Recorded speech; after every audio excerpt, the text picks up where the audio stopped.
Hello, boys. This is SO Chris, 199. There's some guy, like some teenager that came up to my car like 10 minutes ago, and he was saying stuff in Spanish, and he was on one of those electric, scooters you rent to like ride around in. He was like in nice clothes. He had to have been like 16 or 17, something like that. And I said, I can't speak Spanish. Like, he came up to my window in a random parking lot. And so I rolled the window down, and he spoke into his phone. And then the phone said, can you go in the smoke shop and go buy me a joint? And I was like, I just made up an excuse. I was like, oh, I got to go to work in 5 minutes. And I was like, and then as he was still looking at me, I just rolled the window up, and I put my sandwich down, and I just like drove off. I'm like, these people out here, man, it's so ghetto. But anyways, whatever. So, like, there's a guy working on his car next to me at this park. Anyways, so, excuse me. This is SO Chris 199, and I want to tell you guys a story about when I worked for Wyndham Security Company, Wyndham Security Strategies. And I worked at this job for the entirety of 2 weeks. So there's actually, I don't know how long this video is going to be, because there's not that much to talk about. I'm going to preface this video by telling you guys that I ended up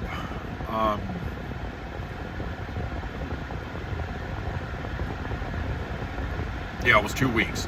So I ended up going, because I ended up getting the job that I wanted to get actually right after that. That's why I was there for only such a small amount of time.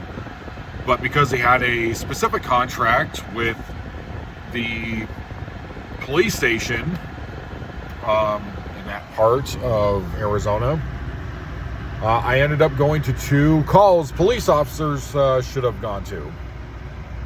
True story, I went to 2 domestic violence calls. Oh my God, dude, I hope they don't come over here and start asking for help.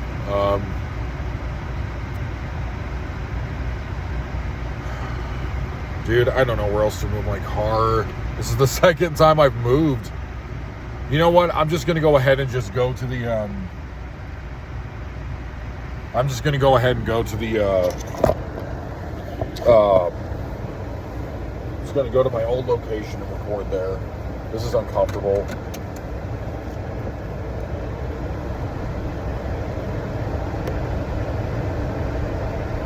Like, there's a guy, he's like, I think it looks like, I'm assuming his car overheated, and like one of the guys was like looking over at, there's 3 of them with a woman, and one of them was like looking over at me. I'm just like, dude, I don't know anything about cars. Like, dude, just call AAA. But I think out here in New Mexico, I don't even know if AAA exists. But okay. So I'm just gonna go back to my original spot that I record all these videos in. Man, that's the second time, and this is a Sunday. Normally I record on Fridays, but hey, whatever. So, how do I get there from here? I think I need to take a right here. Yeah, the shopping cart right there next to the bathroom in the park. That's great. Fucking dumb. Anyways, so, what is this? I can't turn? You know what? I don't care. I'm doing it anyways. Yep, breaking the law. No cops around. That's fine. No, they put a bunch of cones like at the end of the street where you're supposed to turn right. Like, you can't turn there. Like, what? Like, why not? No, I went outwards. Anyway, so if you can believe it, I went to 2. Okay, where am I?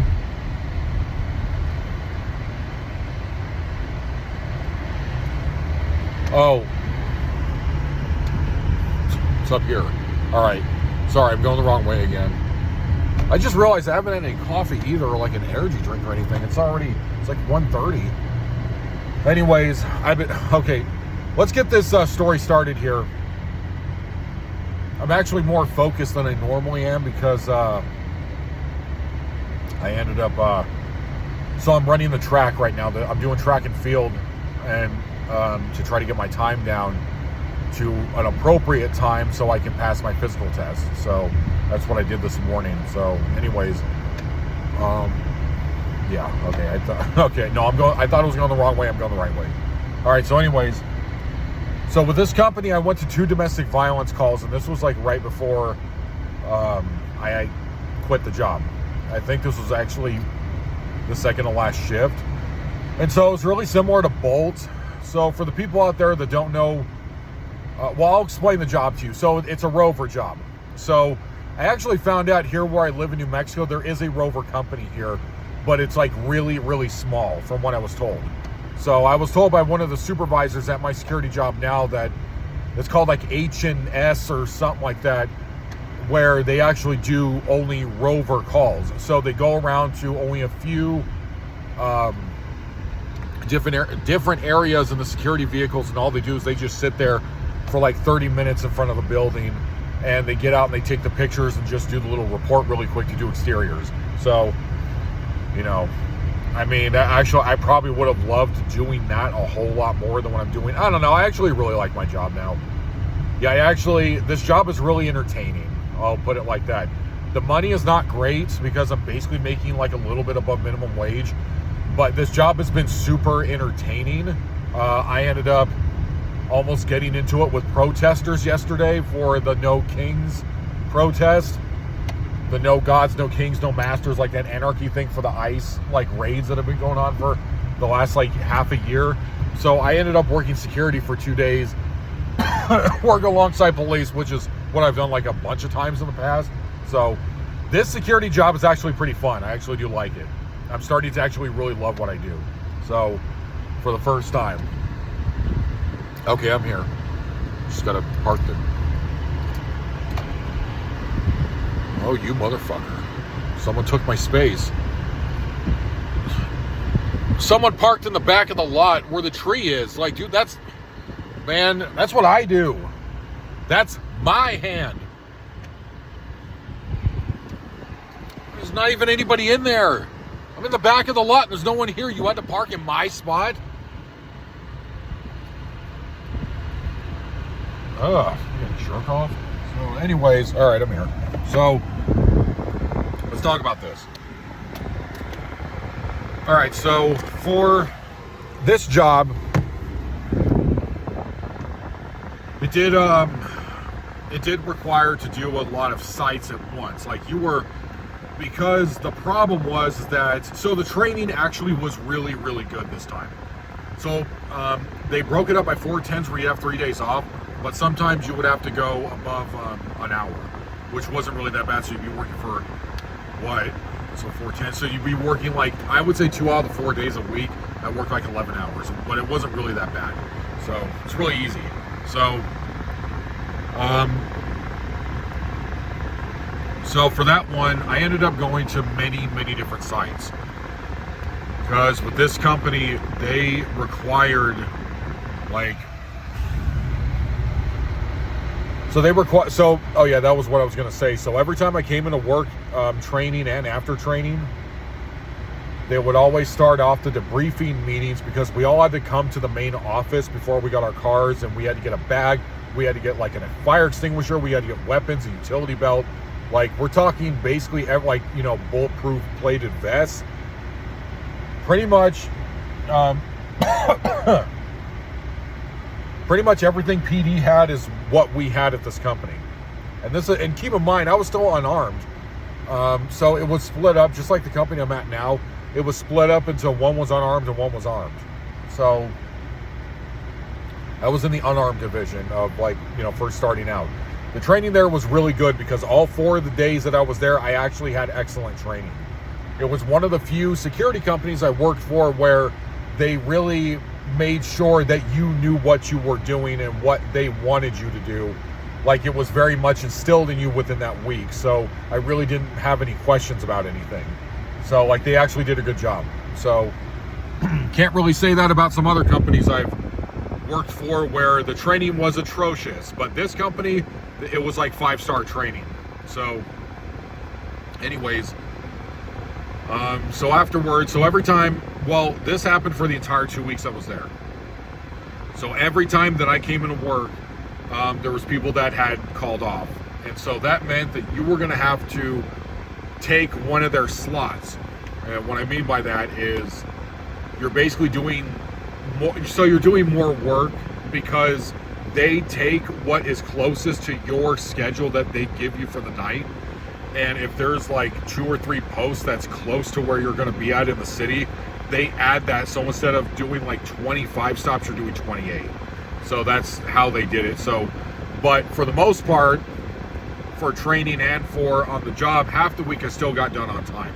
Even though every time I came into work, I think there was only one day of work that I came in and I only had to do like the 25 routes in the 10 hours. So basically that's all you're doing. You're going to a place that has a directive of notes for the DAR. And so it's both driving and walking to where they expect you to go in. Excuse me. So they expect you to go in.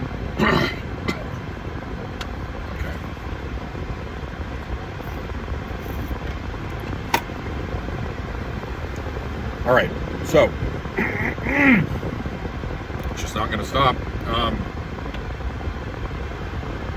So some of the places, all you had to do was just drive around and take pictures from the outside.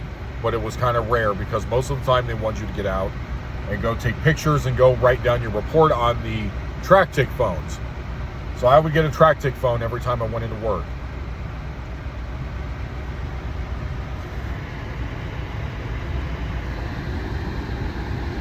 That guy almost ran into my car.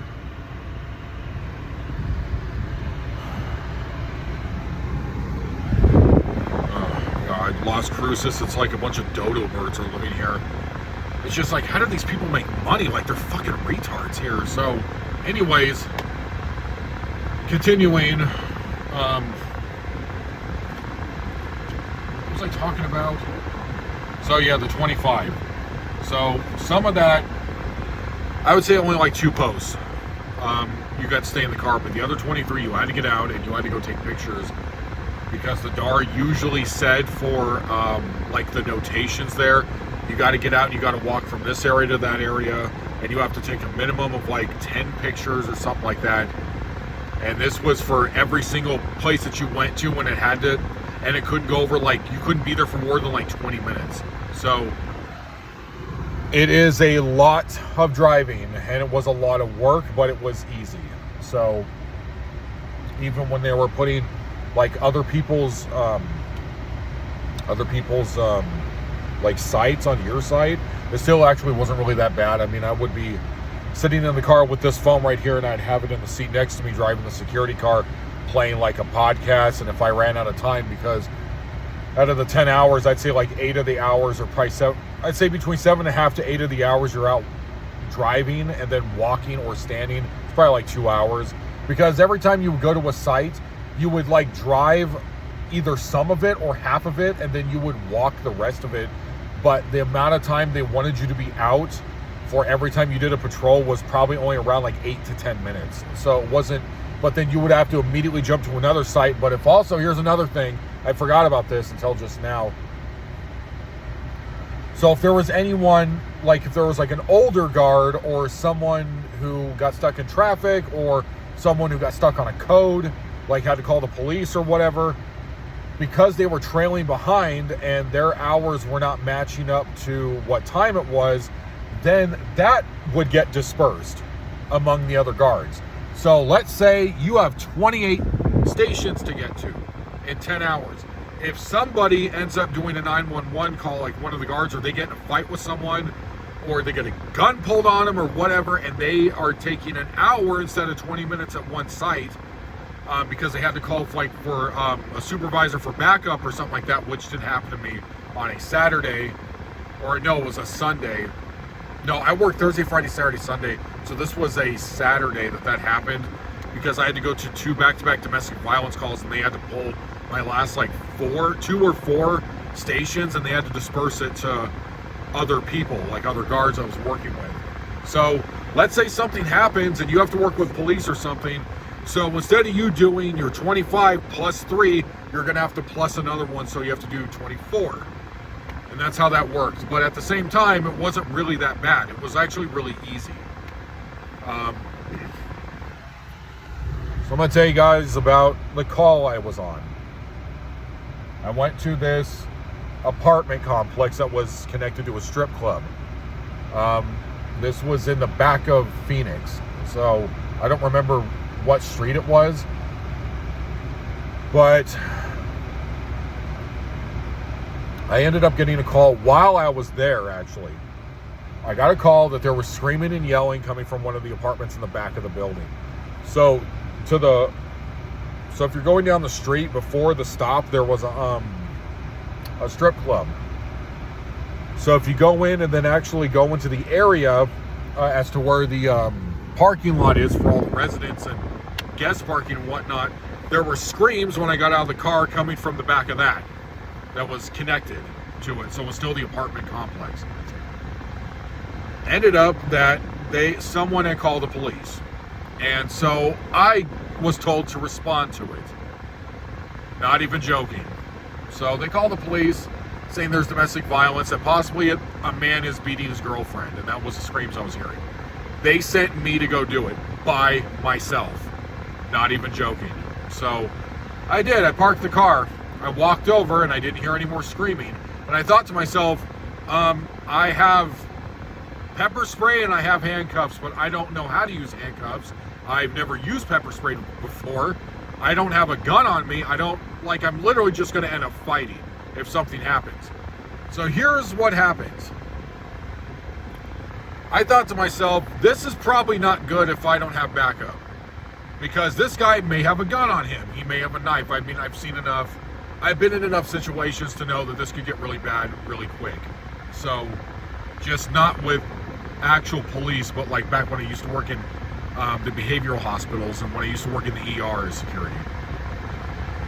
So I call my supervisor and tell him there's a domestic violence call and I was the one that was told to go to it. Could you please meet me here? And he said, I will be there ASAP, but because I'm on the other side of town, it's going to take me about 20-25 minutes to get to you. He said, if you continue hearing screaming, you're going to have to go investigate and you have to go do it yourself. But I'm going to be there as soon as I can, because I'm not even joking. They called 911 and police routed it to my security company. So that's the only time I've ever been on a call like that. 2 calls, same night. So I go, I walk up, I'm trying to find this woman's apartment. I do not have a bulletproof vest on or anything. I got my utility belt on me and that's it. So I'm walking around trying to find the yelling, but it stops around where, because I think I had located it, but it ended up that it wasn't that one. It was actually in the middle of the hallway on the 2nd floor. So I got it right by being on the 2nd floor, but it was the wrong area. It was the wrong apartment. So what ends up happening is that I stopped hearing the screams. So I end up just going back to my car and I just start doing laps in the parking lot in the security vehicle because I don't know what else to do. I have the windows down listening to see if there's going to be more screams. So there were no screams until about 3 hours later, and this was literally like an hour and a half before the shift ended. So my supervisor gets there and he's like racing into the parking lot. I meet him halfway. I park the car. He gets there in probably 15 minutes. So he is strapped. He has a gun and a bulletproof vest, and he has all that stuff. So he gets out, and so we start discussing what happened. And so I told him I'm pretty sure I know where it's at. So we have to get to the 2nd stairway. So we do. He said that police dispatch had given him the number to the apartment, and so it was in the middle of the hallway. So when we went, it was like 250 something. It was like 252 or something like that. So we both go in, and he said, "Here's the thing." He was whispering this to me when we were like walking up the stair. We had just gotten over the stairway to the second floor, and he started whispering, "What we do here, the rules state how we run our company and how police wants us to do this, is that we have to stand outside the door, we have to knock." Or no, not knock. No, this was for a noise complaint. No, for domestic violence, he said, "We're going to stand out here for a minimum of 5 minutes." I think we ended up standing like 3 or 4 minutes, but he said, "We're going to stand out here on both sides of the door, so if someone looks through that peephole, they're not going to see anybody. So we're basically going to ambush them." So, you're going to stand on the right, I'm going to stand on the left. And he said, "Be quiet. Turn your radio down and put your phone on silent." So we stood there, and he said, because the minute we hear screamings, we can start pounding on the door. But he said something about probable cause, or what he said, something like that. I don't know. So what ends up happening is that nothing happens. So we end up leaving. He says, "Please call me back if you get another call from this place or any call from anywhere, because it's Saturday." So he said things are going to be crazy, which they were every weekend. It was like something like nuts. So I remember one of the guards was saying during the meeting that for the university that he responded to a call. I wasn't there for this. He was telling like the group of us that this person who was living at the university was one of those kind of like apartments for like the students. A bullet came through the ceiling through his floor, like in his living room while we were sitting there watching TV.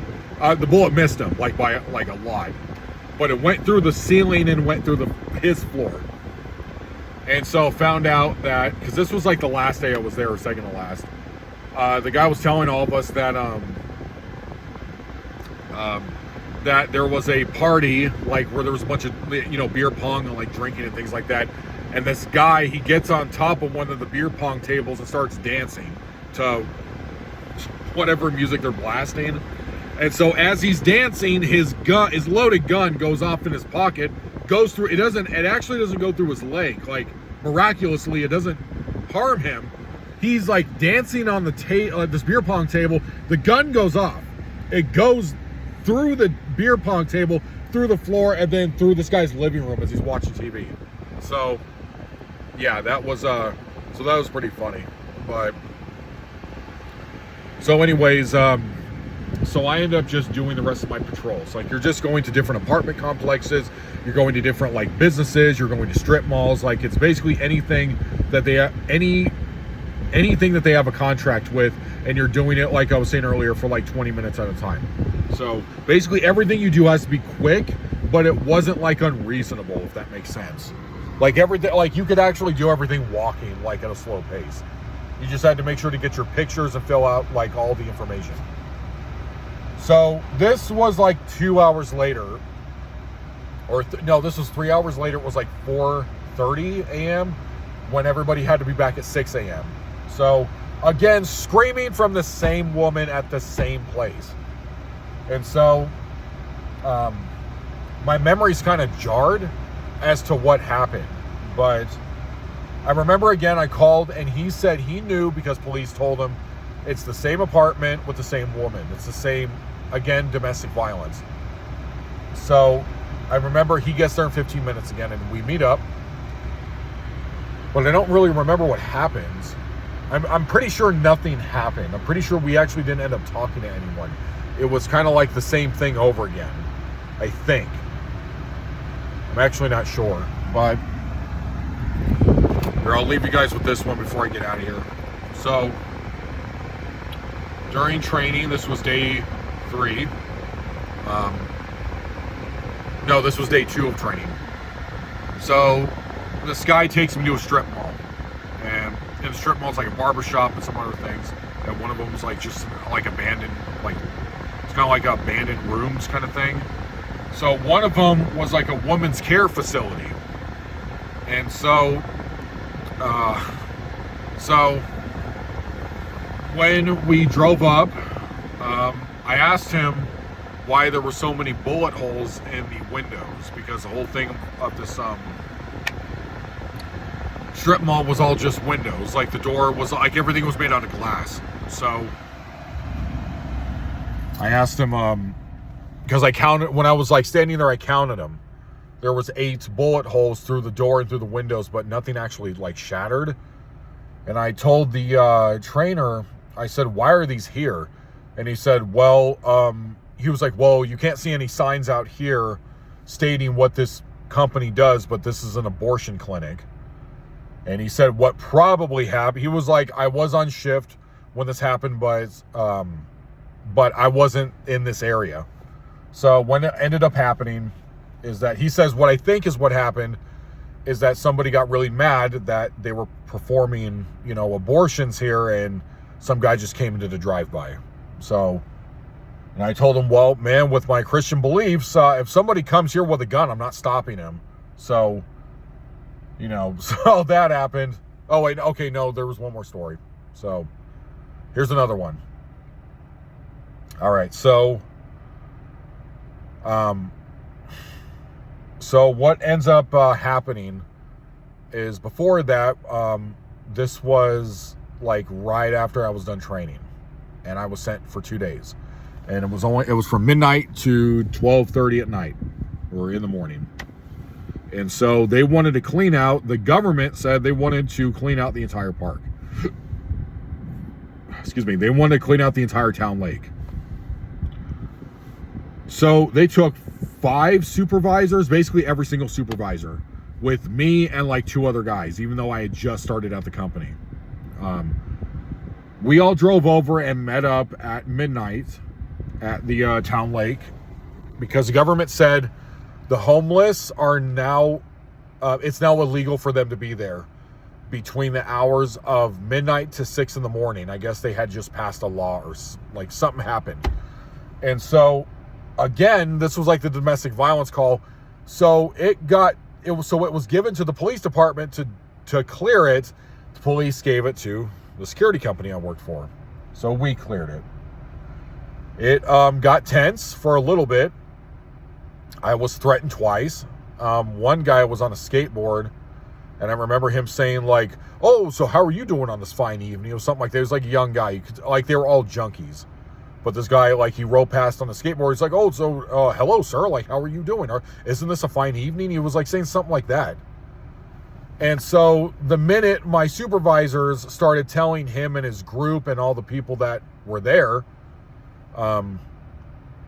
started telling everyone about the fact that it was illegal for them to congregate, and they were not, it was, I forgot what the verbiage was that we had to use, but it was an unlawful assembly. It was like, I don't know, we had to say something like that, and said, okay, but if you have any questions, you can go to this place called the Hope something something, and they'll answer all your questions. Like, we weren't straight up telling them, get the hell out of here, but we were telling them, it's now, you guys are on unlawful assembly, or something like that. So the same guy on the skateboard came up to me, and he said as he rode past me, I remember this, he said, if you don't leave right now, I'm gonna fuck you up. And so I just turned and I looked at him, and he was like riding away on the skateboard. And I was like, it's just one of those things. Like, that's with the homeless people, that this is all they do. It's just talk. And some guy who had red eyes, another one of the homeless guys who was wearing some thing where it looked like he had red eyes or something like that. Like, he looked like he was Cyclops. He was screaming at all of us, like all these things from the government saying, oh, you can't make us leave. And this guy was like screaming his head off, but everybody else left. So I remember one guy, he picked up his fucking cot and he threw it at me. And because he kept saying like, yeah, you can go ahead and walk off now. Yeah, I hear what you're saying. You can go ahead and leave. He kept saying things like that. I kept looking at my supervisor, because a part of the rules of their company, I can't touch him, but he can't be here either. Like, it didn't make any sense.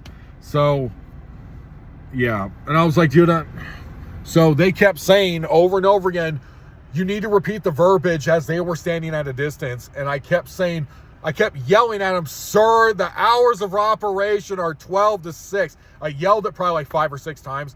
He gets up and he takes his cot and he throws it at me. And like it misses me by inches. And I'm pretty close to him too. And then he just starts rapping. And like, I don't know what the hell he was doing, but it was like, so yeah. And then I ended up quitting the job because I got the job that I've always wanted to get. Right after I put in my application, I got the interview and they hired me immediately.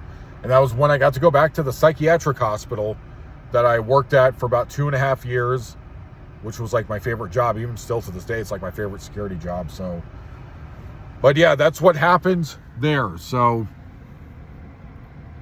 it's rare, but you are going, depending on what's going on, and if they have a very small amount of police officers, if you work security at whatever security company, you may end up getting picked up to do police calls.